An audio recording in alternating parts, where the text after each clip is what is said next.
हाँ, ये बाल भी हमारे सर पर होते क्यों हैं? ये बढ़ते कैसे हैं? चलो अदिति से पूछते हैं। अदिति, क्या तुम मुझे बताओगी कि हमारे सर पे बाल होते क्यों हैं और ये बाल उगते कैसे हैं? हाँ, क्यों नहीं, बिल्कुल मैं बताऊंगी।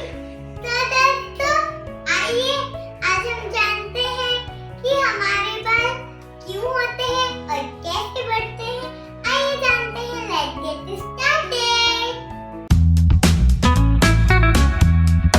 तो दोस्तों, सबसे पहले हम जानते हैं कि हमारे लिए बाल क्यों जरूरी होते हैं। इसके दो मुख्य कारण होते हैं। पहला मुख्य कारण है कि बाल हमारे सर को गर्म रखता है और दूसरा यह कि यह हमारे स्कैल्प के लिए कुशन का काम करता है। अगर खेलते समय सिर कहीं टकरा जाए या हमें चोट लगने से बचाता है। पर दूसरे विजुअल बालों का क्या? वहाँ पर बाल क्यों होते हैं? जैसे हमारी पलकें आँखों में प्रकाश व धूल को सीधे जाने से रोकती है और आईब्रोज हमारे सिर से टपकते हुए पसीने से आँखों को सुरक्षा देती है। चलिए अब जानते हैं कि बाल कैसे उगते हैं। देखिए, इस बात से कोई फर्क नहीं पड़ता कि बाल कहाँ पर हैं। शुरुआत हमेशा स्किन के नीचे होती है, जहाँ पे ट्यूब जैसे छोटे छोटे छेद होते हैं हेयर फॉलिकल। और हर फॉलिकल के निचले हिस्से पर हेयर बल्ब होता है, जिसमें होते हैं एक्टिव हेयर ग्रोइंग सेल्स, जो बने होते हैं एक प्रोटीन से।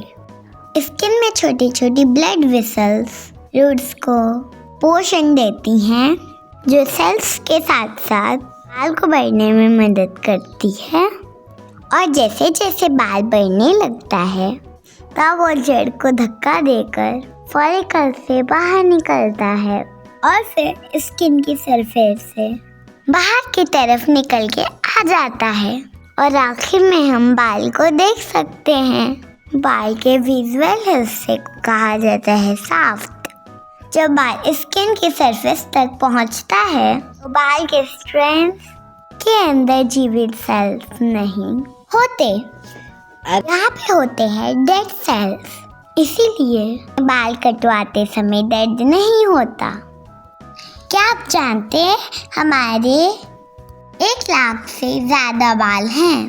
हर दिन हमारे कुछ बाल टूटते जाते हैं। जब हम लोग नहाते हैं या कॉम्ब करते हैं या बिना कुछ करे भी हमारे बाल टूटते हैं, पर हमें परेशान होने की कोई ज़रूरत नहीं है।